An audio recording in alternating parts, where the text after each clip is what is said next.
Hi guys, samahan niyo ako mag-design ng birthday/anniversary cake namin ng asawa ko. 11 PM na nga at matatapos na ang gabi. Pero ngayon ko palang lalagyan ng icing yung cake namin. Natagalan kasi akong magluto kanina kaya ngayon ko lang siya naasikaso.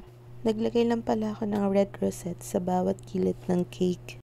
Hindi ko na tinanggal yung cake sa baking pan. Para pag nilagay siya sa ref, hindi siya masira. Ang daming kasing laman na soft drinks yung ref namin. Nagtitinda rin kasi si mama ng soft drinks. Itong design na ginawa ko, ginaya ko lang din siya sa mga napapanood kong video. Sheet cake yung tawag nila dito. Ito yung cake na bawat gilid lang yung may design. Kadalasan, square at rectangle na pan yung gamit dito. At ibabaw lang yung may icing. Tapos sa gitna lalagyan na lang ng dedication cake.